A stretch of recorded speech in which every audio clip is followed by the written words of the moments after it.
Yesterday, we talked about Nikola Jokic, the lovable giant with the deadpan humor and the effortless genius. But today, we shift into a different universe, a different energy, a different gravity. Because today, we're stepping into the world of a man who didn't just play basketball. He studied it, dissected it, obsessed over it, and then dominated it. Breaking news in this Sunday afternoon, five-time NBA champion, former league MVP Kobe Bryant died earlier this afternoon in Los Angeles in a helicopter crash. Today, we talk about Kobe Bean Bryant, the Black Mamba. When you talk about Kobe, you aren't just talking about a player. You're talking about a mindset, a phenomenon, a force of will so intense that it didn't just change the Lakers, it didn't just change the NBA. It changed how millions of people approach their dreams. It changed the meaning of discipline. It changed the meaning of obsession. It changed what it means to chase perfection. Kobe grew up not wanting to be good, not wanting to be great. He wanted to be the best to ever touch a basketball. And from the moment he stepped into the league, an 18-year-old kid with a fearless grin and a hunger that nobody could measure, people could already feel something different, something electric, something sharp, something dangerous. Kobe wasn't trying to fit in. He wasn't trying to be liked. He wasn't trying to learn slowly. He was trying to win. And not just win, dominate. The older players saw it. They felt it. They hated it. They respected it.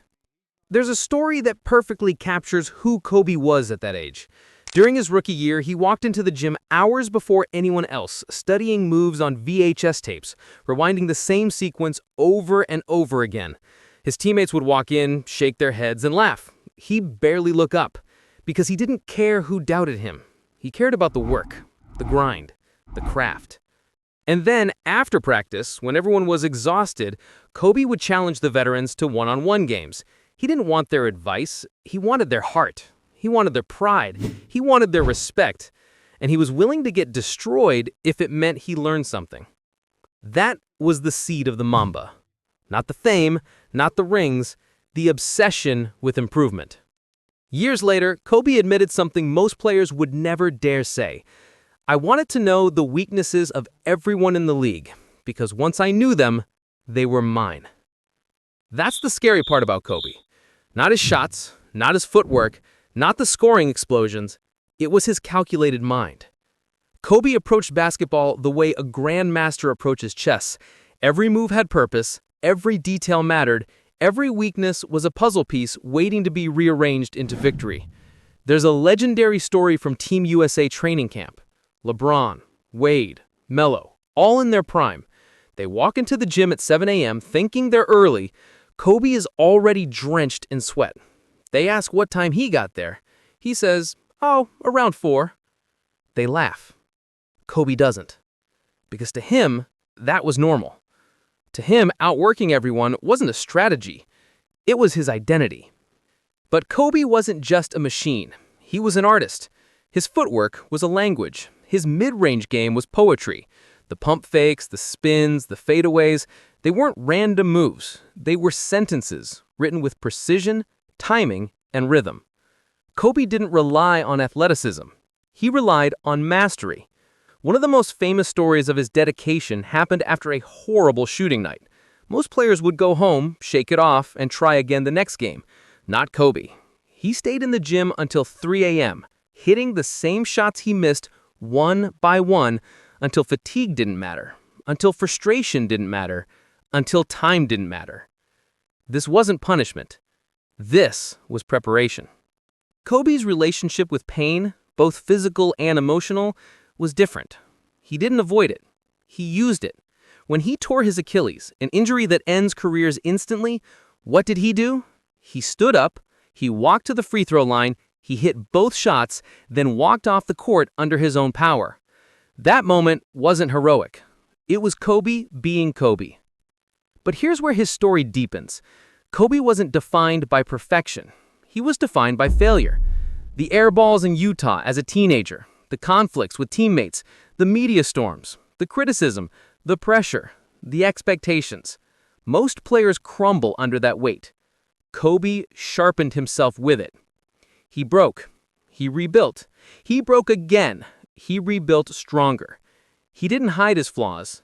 He studied them. He let them burn him, shape him, harden him. That's why millions of people around the world connected to him.